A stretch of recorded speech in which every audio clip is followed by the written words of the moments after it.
자, 우리가 무엇을 하든지 첫 번째 그 행위가 참 중요하죠. 아침에 일어나서 첫 번째 내가 뭘 하느냐, 뭘 생각하느냐, 어떤 행동을 하느냐, 또 사업을 시작할 때 내가 뭘 가장 먼저 할 것인가, 이게 참 중요하죠.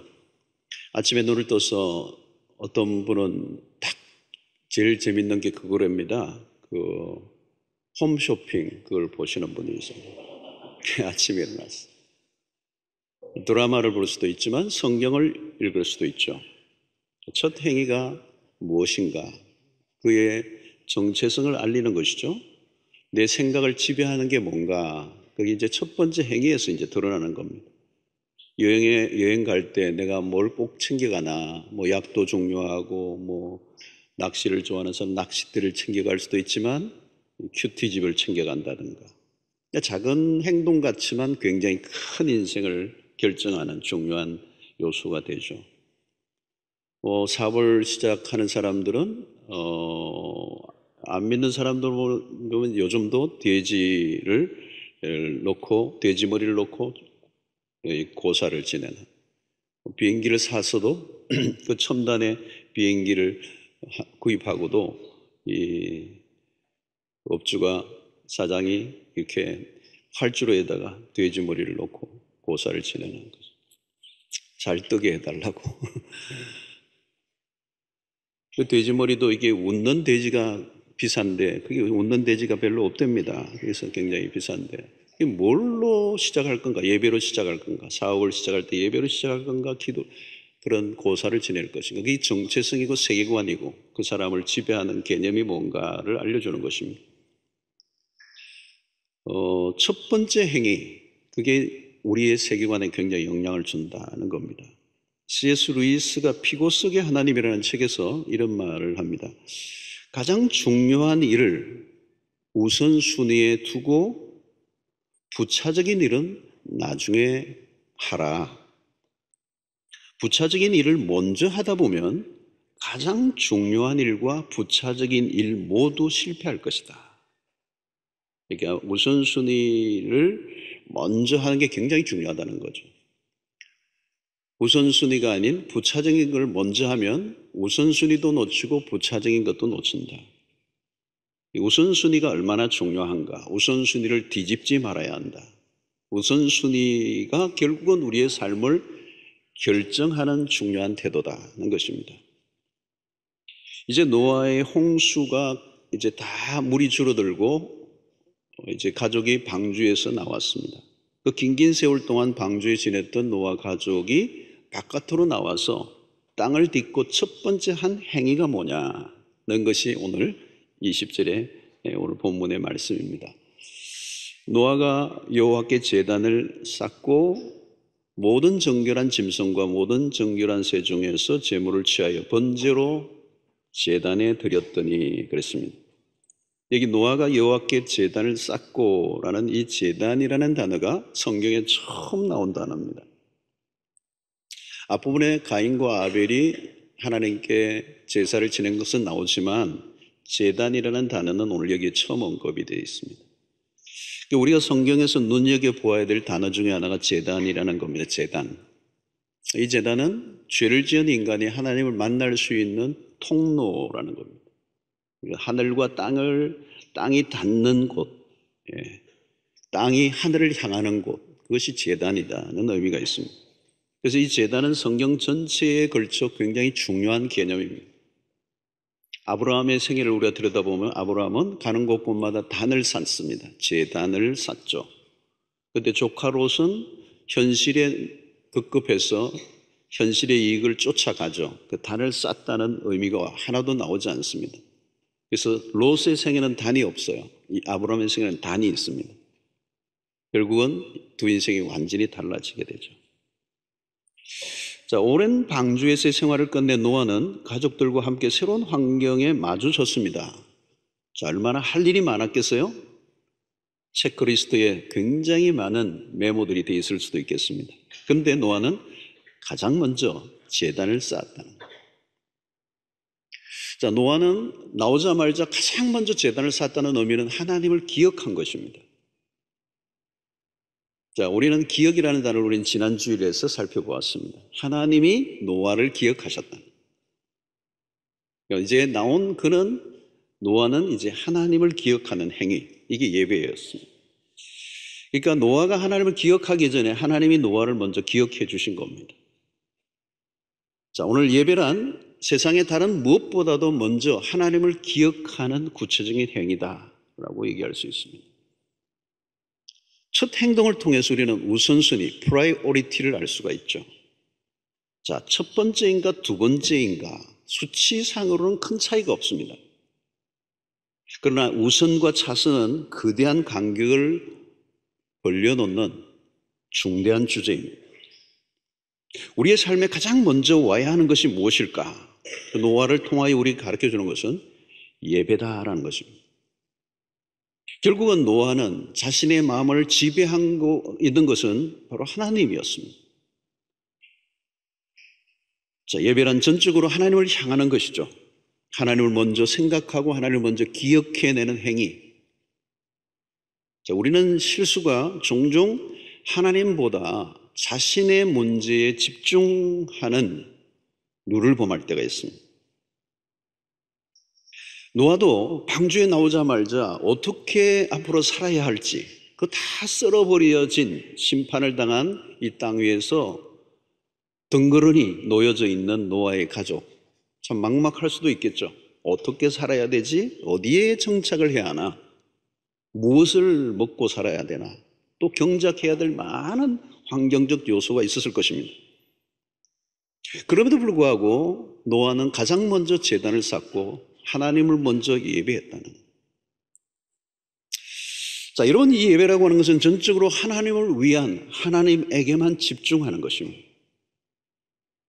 예배에서 우리는 하늘을 향하는 것이죠. 하늘을 향하는 것. 땅의 문제들이 많이 있지만 땅의 문제에 매이지 아니하고 하나님에게 몰두하는 것. 그래서 우리는 예배 시간에 매우 중요한 것은 이 예배당에 오기 전까지는 수없는 문제들을 우리가 안고 있었지만 여기에 들어오는 순간부터 우리의 시선을 완전히 픽스 온 어디에 하느냐 하면 하나님에게 하는 거예요. 그래서 우리가 땅의 문제로부터 자유로우려고 하면 온전히 하나님을 향하는 것. 예배란 전적으로 하나님에게 몰입하는 것이다. 자, 우리가 하나님의 임재를 많이 얘기하는데 이 임재도 마찬가지예요. 우리의 필요 때문에 하나님의 임재를 구하는 것이 아니라 하나님만을 온전히 바라보고 그분에게 몰입될 때, 그래서 우리 찬송가에도 그런 거 있죠. 나와 세상은 간 곳 없고 구속한 주만 보이도다. 그게 예배의 상태예요. 여러분, 가인의 예배가 실패한 이유가 무엇입니까? 자기 자신에게 몰두한 제사였습니다. 하나님에게 드린 제사이기보다 자기 만족에 초점을 둔 제사였어요. 그가 분노가 폭발한 이유가 뭡니까? 자신의 만족에 초점을 둔 것이죠. 그래서 예배라는 형식을 갖추었을 뿐 실제로는 하나님은 보조자 역할을 한 것입니다. 여러분, 예배의 자리가 참 중요합니다. 예배가 인간 중심으로 흘러가는가 아니면 하나님 중심으로 흘러갈 것인가? 큰 과제예요. 우리는 아차하는 순간 나 중심으로 흘러갈 가능성이 매우 높습니다. 우리가 잘 아는 것처럼 오늘 우리 시대는 지독한 자아중심적 시대를 살고 있어요. 모든 게 나. I, my, me 그러죠. 그래서 오늘 우리 이런 시대를 meism이라고 얘기합니다. 나 중심주의. 여러분, 이것이 예배의 자리에서도 일어나요. 오늘 나에게 좀 와닿는 예배를 원하는 거죠. 내 기호에 맞는 예배를 원하는 거예요. 내 스타일에 맞는 찬양이 울려지기를 원하는 거예요. 여러분, 오늘 우울증이 많고 스트레스가 많이 일어나는 이유는 뭐냐면 이 자아중심적 삶과 깊은 연관이 있습니다. 자아숭배죠. 여러분, 스트레스가 많은 이유, 왜 불만이 많은 이유는 뭔가 하면 내가 행복해야 되는 거예요. 그 내가 행복해야 된다는 생각이 강하면 강할수록 그건 스트레스예요, 늘. 오늘날 예배가 우리의 감각이나 기호에 의존한 면이 많습니다. 예배에 있어서 중요한 것은 누가 첫째인가라고 하는 것입니다. 내가 아니라 하나님이라. 아벨의 제사를 하나님이 받으신 것은 하나님을 첫째로 모셨기 때문에 그 첫 열매를 하나님 앞에 드린, 여러분 우리가 가볍게 생각하면 일단 제사를 드리면 되는 것 아닌가? 오늘 예배를 드렸으면 되는 것 아닌가? 아니에요.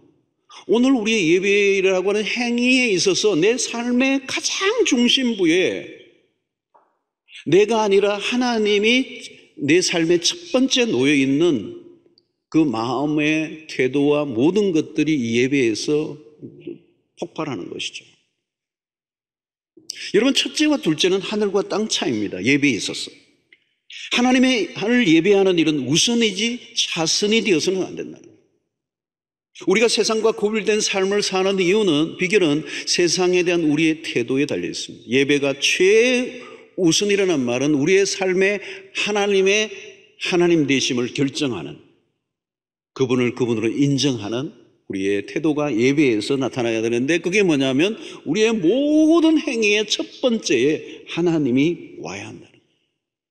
그래서 어쩌면 여러분 오늘 예배에 참여하는 것보다 예배 오늘날 주일 일어나서 모든 여기에 하나님 앞에 드리는 예배 과정 속에 언제나 하나님에게 몰두하고 하나님의 시선을 집중하고 이 예배에 우리의 온 마음이 와 있어야 돼요. 그게 정성과 모든 준비와 모든 것들이 여기에 있어요. 아니, 주일 아침이 아니죠. 우리는 예배하기 위해 산다면 일주일 전 영역이 오늘 이 예배에 하나님 앞에 온전히 드리기 위한 준비하는 시간이 될 수도 있는 거죠. 성도 여러분, 모든 것은 예배에서 결정됩니다. 예배 전쟁, 사단은 예배를 공격하죠. 우리가 일상을 살다 보면 해야 할 일이 많고 복잡한 일들도 생기고 중요한 일들이, 다급한 일들이 끊임없이 밀려올 때가 있습니다. 그때 우리는 자칫하면 예배의 우선순위를 놓쳐버릴 수가 있습니다. 주일날 교회에서 봉사를 하시는 분들도 마찬가지입니다. 귀한 헌신들 때문에 오늘 또 우리가 편안하게 예배를 드릴 수 있는데요. 그러나 정작 봉사하는 분들이 예배를 제대로 드리지 못한다면 그건 위험한 거예요. 만약 온전한 예배를 먼저 드리지 않고 봉사만 한다면 우선순위가 잘못된 거죠. 교회에서 봉사하는 것 때문에 예배를 제대로 드리지 못하고 있다면 그건 건강한 신앙생활이 아니에요. 여러분, 주일날 예배보다 더 중요한 일은 없습니다. 먼저 온전한 예배를 드리고 그 다음에 봉사를 하는 것이. 예배에 없는 봉사는 하나님을 원하지 않습니다. 온전한 봉사는 온전한 예배를 통하여 가능하다. 예배를 우선순위에 두지 않으면 얼마 못 가서 봉사는 시험에 들고 나면 오래 감당하지 못하게 될 것이고, 그 봉사도 결국은 자기 의를 찾고 자기 자랑과 자기의 공적과 자기 만족과 자기 추구를 하는 것으로 빠져버리기 때문에 봉사하다가 시험 든 분들이 굉장히 많아요. 그 봉사하게 만드는 힘은 어디로부터 나오는 것인가? 바로 예배로부터 나온다. 예배를 통하여 하나님과의 바른 관계를 유지할 때 성숙한 봉사를 하게 되고, 그 봉사를 통하여 하나님께 마침내 영광을 돌리는, 이런 봉사 때문에 예배드릴 시간이 없다면 신앙에 빨간불이 켜져 있는 거죠. 우리 목사님들이 제일 예배드리기가 힘들어요. 봉사하고 안내하고 왔다 갔다 하다 보면 목사님들이, 교육자들이 예배를 드리기 쉽지 않아요. 그래서 우리 예배 1부나 2부에 제대로 처음부터 끝까지 제대로 된 예배를 드려야 된다, 그런 얘기를 많이 해요. 여러분, 예배와 바꿀 수 있는 것은 아무것도 없습니다. 예배를 소홀히 하고 다른 어떤 것을 한다 할지라도 그것은 오래 갈 수가 없어요. 최고의 예배자가 최고의 봉사자가 될 수 있어요. 여러분, 예배가 다른 어떤 것에 밀리면 안 됩니다. 예배는 우리 신앙의 현주소예요. 예배의 상태가 신앙의 상태예요. 그러므로 바쁘고 힘들 때일수록 우리는 예배를 중요하게 여겨야 합니다. 예배는 우리의 삶의 중심을 잡아주는 것이죠. 어느 한쪽으로 치우치지 않게 만드는 힘이 이 예배에 있습니다. 우리가 예배를 한두 번 빠지기 시작하면 삶은 조금씩 흔들리기 시작해요. 그리고 질서를 잃어가기 시작합니다. 마침내 위험한 삶이 다가오게 되는 것입니다. 여러분, 그리스도인들의 결혼식도 마찬가지입니다. 그리스도인이 결혼을 할 때는요, 그 결혼은 단순한 예식만이 아니라 예배죠. 한 가정을 시작하면서 가장 먼저 예배로부터 출발한다는 거죠. 예배를 출발한다. 여러분, 세상 사람들의 결혼식과는 좀 달라요. 세상 사람들의 결혼식은 그냥 결혼식이죠. 요즘 저는 안 가봐서 잘 모르는데 막 예식장 옛날에 보니까 큰 데는 몇 층이 있고 그냥 시간 막 신랑 신부 막 그 표 입구에 표도 바꾸고 그러니까 자칫하면 신랑 신부가 바뀔 수도 있고 막 그런 분위기더라고요. 그리고 줄에 하는 분도 막 돈으로 사서 대충 한마디 해달라고 그러고, 그 예배의 개념이 없죠. 그냥 두 사람이 그냥 일종의 그게 이벤트가 되고 퍼포먼스가 되고 식이 되는 거예요. 그러니까 사실 성경적으로 보면 위험하기 짝이 없는 거예요. 결혼이 어찌 두 사람 마음만 맞으면 두 사람에 의해서만 모든 것이 결정되는 구조라면 그 인생은 정말 위험한 가정이죠. 어떻게 두 사람이 그 엄난한 인생의 가정을 아름답게 이루어 끝까지 갈 수 있겠어요? 두 사람이 합의만 한다고 되는 일이 아니잖아요. 이게 결혼식에 매우 중요한 것은 사실은 서약이에요, 서약. 서약. 예, 우리는 이 서구 국가에 가면 이 성경을 반드시 성경에 손을 얹고, 중요한 건 성경에 손을 얹고 두 사람이 결단하는 게 아니라 하나님 앞에서, 그리고 정인들 앞에서, 그리고 변하지 않는 성경 위에 손을 얹고 서약을 하는 이 시간이 결혼식의 핵심. 여러분들 자녀들을 결혼을 시키거나 아니면 당사자들이 있으면 반드시 가능하면 교회에서 결혼식 하는 게 좋고요. 주례를 목사님을 모셔서 하는 게 좋아요. 네. 저는 주례를 못하는데요. 하여튼 못하는데 할 수 있어요. 지금도 하는데 애를 3명 낳는다고 나한테 결의를 하면 제가 이제 지금이라도 제가 주례를 할 용의가 있어요. 하도 아이들 안 낳아가지고, 예. 4명이면 제가 발을 내가 그냥 벗고 내가 나서서 주례를 할 마음이 있습니다. 이게 중요한 것은 결혼식이라고 해서 두 사람이 당사자로 주인공이 아니에요. 결혼식 예배를 드리는 순간 예배는 하나님에게 집중해야 돼요.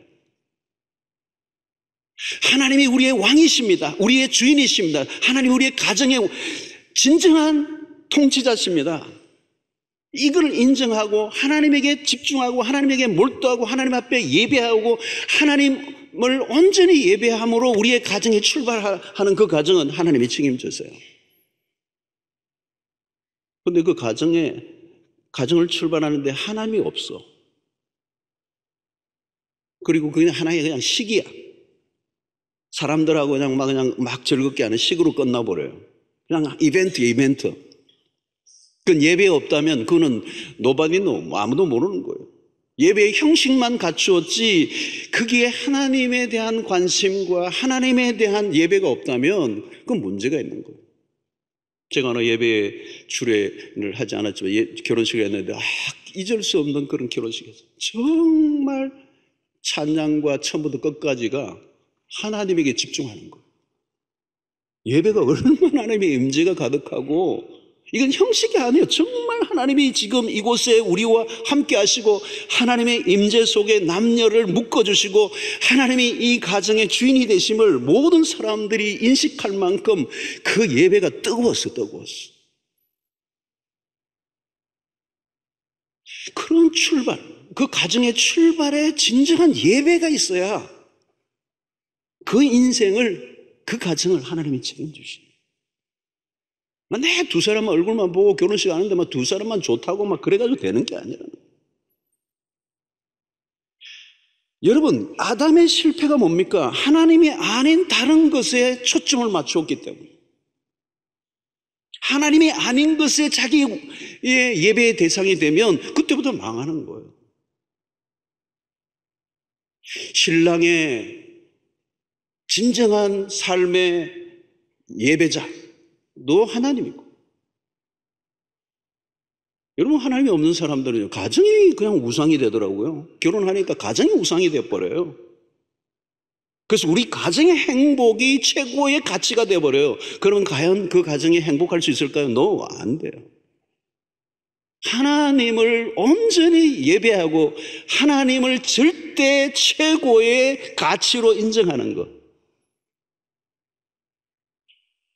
여러분, 우리는 계속 환각증세 혹은 착시현상들이 일어납니다. 하나님이 아닌 것들을 하나님으로 오해하고 예배하려고 하는 것이죠. 이것이 늘 우리에게 일어나는 유혹입니다. 자, 예배가 얼마나 중요합니까? 노아는 제단을 쌓으면서 자신의 정체성을 확인합니다. 내가 누구인가? 그런 방주에서 나온 순간 자신은 하나님을 섬기도록 만들어진 존재라는 걸 잊지 않았어요. 우리에게서 하나님을 빼버리면 우리의 존재는 한없이 바닥으로 추락하고 맙니다.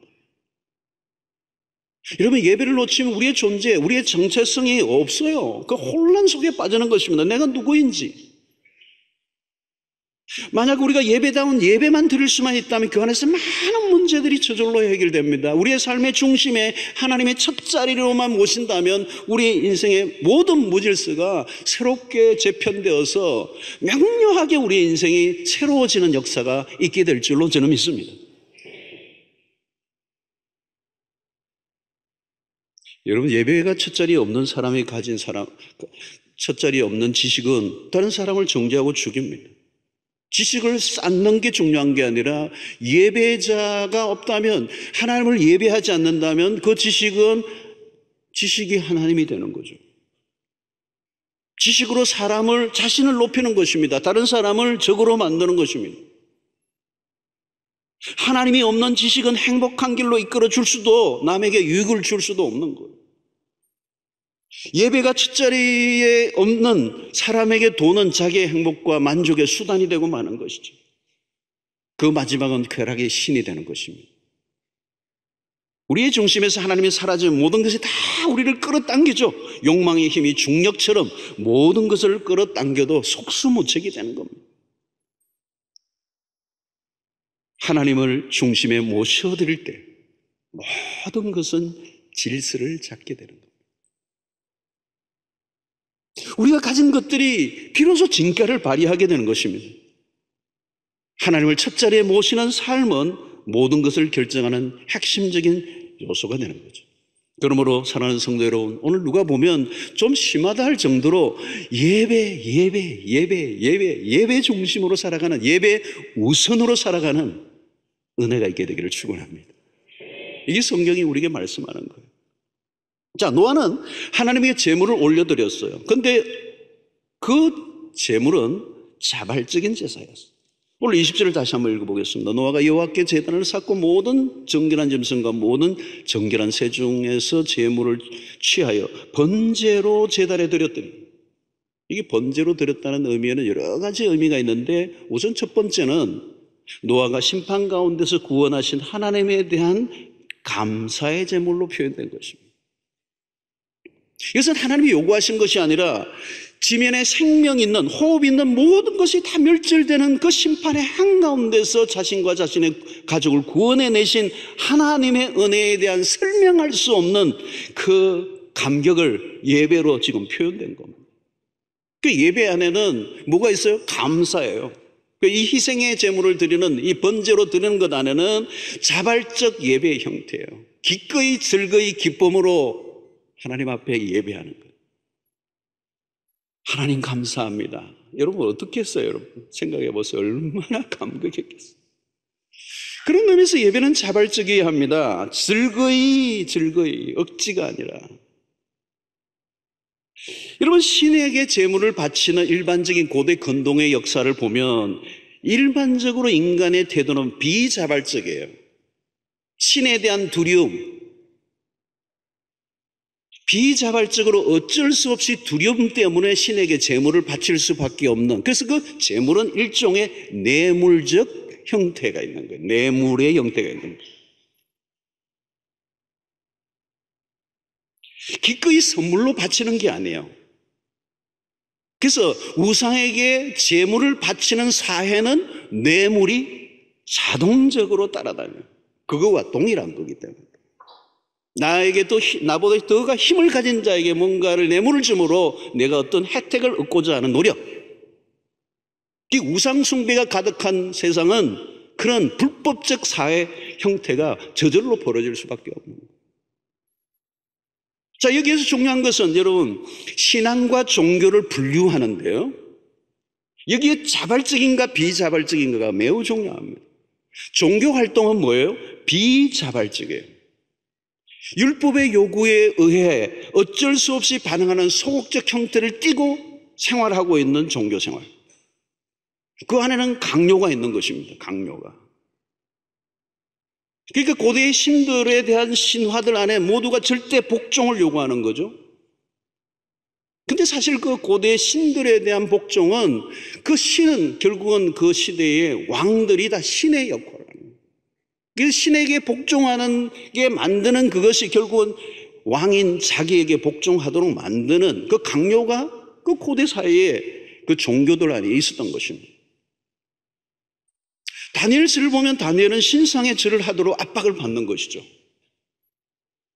여러분, 두려움으로 드리는 제사들은 부담스러울 수밖에 없습니다. 자발성이 없고 그 제사는 드리긴 하지만 매우 피곤한 것이었어요. 자, 비자발적, 이게 참 문제예요. 미션 스쿨에 가보면 채플이 그랬습니다. 채플. 이 채플을 미션 스쿨에는 참여를 안 하면 학점하고 연결이 돼 있어요. 내가 예수를 안 믿는데도 미션 스쿨에 강요를 하니까 채플에 이 학점을 얻기 위해서 할 수 없이 앉아 있는데 너무 지루한 거예요. 제가 어디 진짜 미션 스쿨에 가서 설교를 하러 갔는데 들어가니까 벌써 분위기가 이상하더라고요. 저는 이렇게 다 이렇게 청정이 이렇게 반응하는 데서 설교를 했는데 뭐 안 쳐다보고 있는 거예요. 쳐다보고 있는 한 사람인가 한 두 사람하고 내 설교를 했어요. 그 보통 힘든 게 아니더라고요. 신문 듣고 있고 완전히 아주 노골적으로 그러더라고요. 와, 어떻게 그런지 모르겠어요.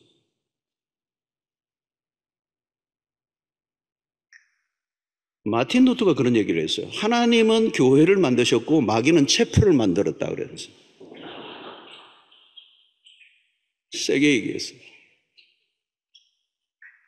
비자발적 예배는 하나님으로부터 멀어지게 만드는 겁니다. 예배나 집회에 나오도록 억지로 사람들을 강요해서 움직이려 하면요, 교회도 그 위험한 거예요. 직분자들을 채우기 위해서 무슨 이런 집회, 이런 일은 해야 합니다라고 하는 이런 기준들을 만들어 놓으면 억지로는 할 수 있지만, 그런 강요와 기준과 시스템과 조직화된 것으로 사람들을 얽어매려고 하면 굉장히 그것은 위험해지는, 아주 위험해져요.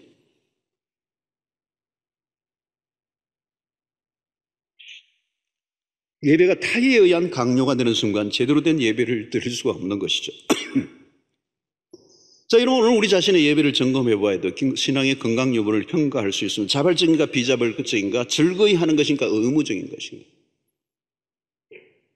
오늘 또 마찬가지, 예배를 빼먹고 싶은데 피곤하니까 예배를 드리지 않으면 뭔가 찜찜한 느낌 때문에 할 수 없이 드리는 예배라면 건강한 예배라고 얘기할 수는 없고 그것은 종교적인 활동이라고 볼 수가 있어요. 그런데 이 자발성은 어디로부터 나오는 것인가? 바로 구원에 대한 감사예요. 받은 은혜에 대한 감사. 구원이 무엇인지, 하나님의 은혜가 무엇인지, 하나님이 누구이신지. 예배의 경험을 한 사람들은 이 예배보다 더 강력한 경험은 이 세상에 없어요. 우리 교회도 어떤 분들은 하루 종일 예배만 들으시는 분 계세요. 너무 좋은 거죠. 한 두 번 정도만 들으셔도 되는데 하여튼 너무 많이 들어요. 너무 좋은 거예요. 보니까 그냥 은혜예요. 매 예배가. 사랑하는 성도들, 예배의 깊은 경험을 해보셨습니까? 그 예배 속에 하나님의 광희로움에 한번 휩싸여 본 적이 있습니까? 예배보다 더 우리에게 주신 보배는 없어요. 예배에서 누리는 기쁨보다 더 큰 것이 이 세상에 없다는 거죠. 예배 속에서 우리는 하나님의 임재를 경험하고 하나님의 영광을 압도하는 영광을 경험하면 이 세상의 헛된 영광에 도취하지 않을 수 있는 힘이 예배 속에서 나옵니다. 저는 예배자로 승리하는 여러분들 되시기를 축원합니다. 기꺼이. 자, 노아의 번제물은 그 다음에 하나님에 대한 전적인 복종의 의미가 있어요. 이 희생의 이 제물은 번제로 드렸다는 이 말에는 복종과 헌신의 의미가 있어요. 일반적으로 예배는 하나님에 대한 전적인 복종의 의미가 있죠. 심판이 하나님에 대한 불순종이었다면 노아는 이제 하나님에 대한 복종을 담은 제사를 드리고 있습니다. 자, 복종은 누가 하는 것입니까? 자신에 대한 전적인 무능을 인정하는 사람입니다. 그러므로 참된 예배 안에 매우 중요한 요소는 자기를 부인하는 것입니다. 매일매일 자기 자신에게 초점을 맞추어 살아가는 삶을 거부하는 것이죠. 자신에 대한 무능을 인정할수록 그것이 가능합니다. 그래서 하나님은 나의 하나님이 되고 나는 하나님의 백성임을 인정하는 자리가 예배예요. 사실 여러분, 우리의 삶이 그토록 힘든 이유는 자기 부인이 잘 안 되기 때문에 그래요. 예수님도 아무든지 나를 따라오려거든 자기를 부인하고 자기 십자가를 지고 나를 쫓을 것이니라. 그리스도의 제자도의 핵심적인 얘기를 하는데, 자기를 부인하는 이 삶이 안 되기 때문에 그 끊임없이 내 존재를 증명해내기 위해서 몸부림을 치는 이 삶이 그렇게 힘든 거예요. 그런데 우리가 희생의 제물을 드린다는 이 희생의 제물의 의미 안에는 내가 죽어야 하는데 대신 이 제물이 대신 죽는 것 같은 것이죠. 내가 완전히 죽는, 내가 부인되는 것. 그래서 나는 하나님의 백성이고 하나님은 나의 하나님이십니다, 왕이십니다라고 하는 이 고백, 그 죄의 출처, 그 죄가 뭡니까? 끊임없이 자기 자신에게 몰두하는 삶. 그럴수록 더 비참해지는 삶을 오늘 우리가 살아가고 있습니다. 그래서 제사의 중요한 것은 죄의 문제입니다. 그래서 노아의 제사에서 눈에 띄는 것은 이 제물을 방주에 들어갈 때 이 제물, 이 짐승들을, 흠없는 짐승들을 가지고 들어가게 하신 이유가 뭘까요? 그 정결한 제물을 드림으로, 그 정결한 제물이 죽게 함으로, 다시 말하면 그 제물이 죽게 하는 것은 인간의 죄의 문제를 하나님이 다루셨다는 거죠. 죄에 대한 혹독한 심판을 하나님 이미 노아의 홍수를 통하여 보여주셨습니다. 인간의 죄가 끝도 없이 자기 자신이라고 집중하게 한다는 것입니다. 그것이 불안한 이유, 우리가 두려워하는 이유, 그리고 힘들어하는 이유예요. 그 모든 것이 어디에 있습니까? 자기 부인이 안 된 거예요. 그리고 우리가 시선을 놓친 것입니다. 그래서 예배는 우리 모두가 자기를 부인하고 하나님 앞에 절대 복종함으로 우리의 시선이 하나님에게 옮겨지게 될 때, 우리를 둘러싼 모든 문제로부터 자유케 되는 능력과 은혜가 예배 가운데 있는 줄로 믿습니다. 자, 하나님의 예배에 대한 반응이 무엇입니까? 오늘 21절에 보니까 이렇게 말씀합니다. 여호와께서 그 향기를 받으시고 그 중심에 이르시되 내가 다시는 사람으로 말미암아 땅을 저주하지 아니하리니 이는 사람의 마음이 계획하는 바가 어려서부터 악함이라. 내가 전에 행한 것 같이 모든 생물을 다시 멸하지 아니하리니. 자, 오늘 여기에 첫 번째 대목은 하나님의 여호와께서 그 향기를 받으셨다는 거예요. 인간의 행위로 퍼포먼스로 끝나는 게 아니고 예배는 하나님이 정확하게 받으신다는 거예요. 예배를 제물을 받을 건가 거절할 것인가를 하나님 분명히 판단하시고 거기에 반응하시는 하나님. 창세기 4장 4절에도 아벨은 자기도 양의 첫 새끼와 그 기름으로 드렸더니 여호와께서 아벨과 그의 제물을 받으셨으나. 여러분, 이게 매우 중요한 것입니다. 예배에 있어서 매우 핵심은 내가 예배를 드렸다가 아니라 하나님의 받으심으로 종결되는 것입니다. 하나님이 받으심이 없으면 예배는 아무 소용이 없는 거예요. 우리의 열심에 근거한 것이 아니라 하나님의 받아주심. 자, 그 받으심의 결과가 뭐냐라고 오늘 이 본문에서 얘기하는데, 하나님은 다시는 저주하지 않고 멸하지 아니하리라. 이 말은 물로서 심판을 하지 않겠다는 거예요. 자, 그런데 오늘 여러분 이 본문의 말씀을 자세히 보면 내가 다시는 사람으로 말미암아 땅을 저주하지 않겠는데 이는 사람의 마음이 계획하는 바가 어려서부터 악함이라. 왜 지금 이 얘기를 하는 것입니까? 노아의 홍수와 같은 심판은 더 이상 일으키지는 않겠다는 약속을 하시는데, 여기 보면 인간의 마음이 계획하는 바가 어려서부터 악하다고 하는 언급을 하는 이유는 무엇입니까? 홍수가 이후에도 모든 죄로 인하여 인류가 다 썰어버린 바 되었고 이제 새로운 출발을 하고 노아 가정에 이제 새로운 재창조의 역사를 이루어가지만 앞으로 인류도 여전히 죄 가운데서 죄를 짓고 살아갈 거라는 거예요. 인간의 실패는 계속된다는 사실을 하나님은 알고 계시는 겁니다. 하나님이 인류에 대한 심판을 끝낸 이유에도 이 말씀을 하신 것은 매우 충격적인 것입니다. 죄에 대한 심판으로 모든 것을 다 썰어버렸는데도 여전히 인간은 악하게 살아간다는 거예요. 어려서부터도 계획하는 바가 다 악하다는 거예요. 여러분, 애들이 크니까 죄를 짓는 게 아니고요, 원래 죄인인데 죄가 서서히 더 드러나는 거예요. 어려서부터 오늘 성경이 이렇게 나온 거예요. 그러니까 이 성경이 보는, 하나님이 보시는 세상에 대한 결론이 뭐냐면 절망적인 거예요. 여러분, 오늘 우리가 세상을 바라보는 관점도 마찬가지입니다. 하나님의 나라의 관점과 종말론적인 관점에서 보면요, 이 세상은 여전히 죄악으로 가득한, 하나님의 관점에서 보면 소망이 없는, 마치 타이타닉호처럼 서서히 물속으로 빠져들어가고 있는 그런 세상에 우리가 지금 살고 있는 거예요. 어둠이 사라지지 않아요. 오늘 창세기에서 계속 보는 것은 인류는 죄 속에서 실패를 거듭하는 거예요. 역사가 진보된다 아니에요, 성경은. 세상을 보면 우리는 늘 절망하고 고통할 수밖에 없어요. 오늘 다 인류를 죄로 인해 썰어버렸었던 하나님께서 지금 무슨 얘기하고 계십니까? 세상이 앞으로도 여전히 어려서부터 죄악을 짓고 죄를 짓고 그렇게 악하다는 거예요. 악하다. 앞으로 그런 역사는 계속될 거라는 거예요. 그럼에도 불구하고 내가 물론은 다시는 심판하지 않겠다. 그러면서 하나님이 당신의 인내, 하나님의 기다리심, 이 악한 세상 가운데서 당신의 백성들을 구원해내시려고 하시는 그 인내하심, 그걸 지금 얘기하고 있는 거예요. 여전히 죄를 반복하고 짓지만 그럼에도 하나님은 더 이상 홍수로 심판하지 않는다고 약속하시는 그 안에는 죄 많은 세상에 대한 하나님의 인내를 표현하시고 참고 기다리면서 그럼에도 불구하고 죄악된 가운데서 당신의 백성들을 구원해내어 가시는 하나님. 그러므로 여러분, 우리가 해야 될 일은 뭐냐면 딴 게 아니에요. 하나님의 구원받은 백성들을 그 구원의 길로 인도해 가는 그 일에, 이 하나님의 관심에 우리가 동참하고 살아가야 될 줄로 믿습니다.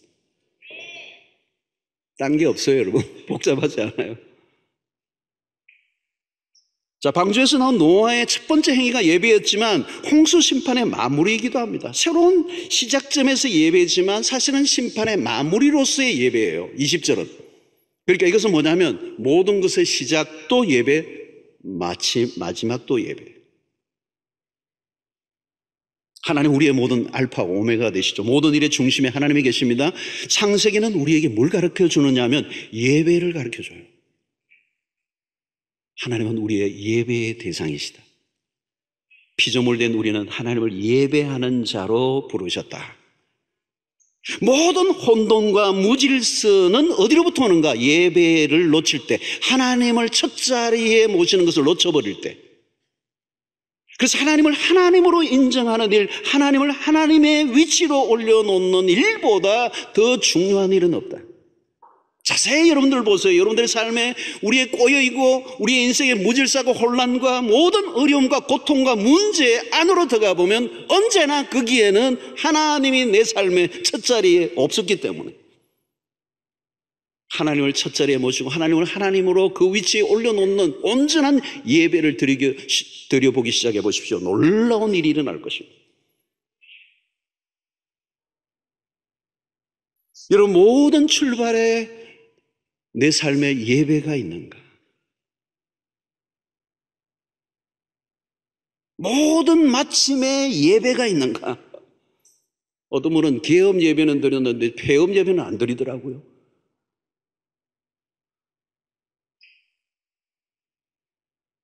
일의 시작과 마침, 그 어떤 것이든, 여러분, 우리는 마지막 숨지는 그 순간에도 우리의 마지막은 뭐가 있어야 하는 줄 아세요? 예배가 있어야 돼요. 암으로 죽는 순간이 와도 그리스도 안에서 죽는 자들은 그것이 비극이 아니고 실패가 아니기 때문에 그 마지막 순간도 여호와여 이 죽음을 통하여 당신이 영광을 받으시옵소서, 이런 고백이 있을 수 있어야 돼요. 세상의 사람은 죽음이 실패죠. 여러분, 그리스도인은 암 안 걸립니까? 걸립니다. 암이 실패입니까? 아닙니다. 그리스도 안에서 죽는 죽음은 어떻게 죽든 그건 축복이 될 수 있어요. 몇 살에 죽든 그리스도 안에서 죽는 게 중요한 것이지. 사랑하는 성도 여러분, 예배를 멈추지 마십시오. 가장 먼저 예배를 드리십시오. 가끔 신방에 보면 어떤 분은 이제 막 집을 인수했어요. 그래서 막 이전에 살던 사람이 막 짐을 다 빼나가고 막 어수선한데 교육자를 모셔가지고 예배를 드리달라고. 좀 치우고 좀 잘 그럴듯 해놓고 음식도 좀 차려놓고 부르지. 그런 생각도 드는데, 가장 먼저 예배를 드리고 싶은 마음, 그건 인정해야 돼요. 가장 먼저 예배를 드리고 새로운 삶의 거주지 다 꾸미기 이전에 하나님을 먼저 예배하고 이 가정의 이 장막이 하나님을 예배하는 자리가 되게 해달라고. 여러분, 예배는 시선 집중이에요. 하나님에게 시선을 집중하는 것입니다. 혼란스러울수록 하나님께 집중해야 합니다. 하나님에게 시선을 집중하면 길을 잃어버리지 않습니다. 아담은 에덴에서 시선을 선악과에 빼앗겨버리고 말았습니다. 그 순간 예배는 끝이 나고 모든 삶은 뒤죽박죽되고 말았습니다. 타락은 가속화되고 어둠은 뒤덮여버리고 말았어요. 성도 여러분, 단을 쌓는다, 이게 얼마나 중요한지. 어디를 가든지 무엇을 하든지 예배를 먼저 시작하고 예배로 끝나. 그리고 예배의 타락을 막아야 돼요. 참된 예배의 생명을 거는 것. 우리 교육자들이 신방을 하는데 어떤 집안은 모이기 힘든 가족들 전체가 그 대신방 때 다 모아서, 아이들까지 다 모아서 다 같이 드리는 예배 시간을 만들어서 예배를 드리는 거예요. 신방도, 그런 신방은 너무 멋있는 거예요. 정말 예배가 얼마나 중요한가를 알려주는 거예요. 예배보다 앞선 것이 있으면 안 됩니다. 우리의 시선이 하나님만을 향해 있다면 하나님 우리의 삶을 붙들어 주실 것이고 우리의 모든 무너진 것들을 회복시키시고 다시 원상으로 복구되게 하시는 은혜가 있을 줄로 믿습니다. 예배가 예배되게 하는 은혜, 여러분들의 삶에 있게 되기를 축원하고요. 우리 주일날 예배도 너무 그런 예배가 되면 좋겠어요. 저는 예배 10분 전, 20분 전에 막 성도들이 와서 기도하고 말씀으로 묵상하고 예배를 사모하고 준비기도 하고 다 10분, 20분 전 본당이 꽉 채워졌어. 본당 10분, 1분 지나도 그냥 더 이상 들어올 수 없죠. 그리고 축도가 끝나고 찬양대 찬양이 끝나고 난 다음에도 우리 찬양대가 또 막 찬양을 또 하거든요.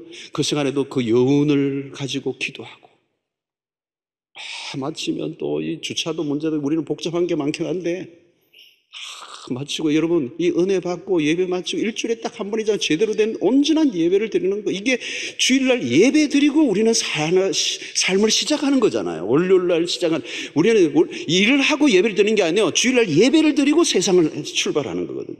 예배가 얼마나 중요한 거예요. 그리고 그 은혜를 받고 예배 축도가 끝남에도 불구하고 10분, 20분 본당 안에 꽉 차서 받은 말씀에 대해서 결단하고 기도하고 하나님의 은혜를 더욱더 음미하고 말이죠. 그렇게 가는 거예요. 어떤 분은 왜 예배에 오셨느냐 물으니까 집에 가려고 왔습니다. 진정한 예배에 성공하면 모든 일에 성공이 될 줄로 믿습니다.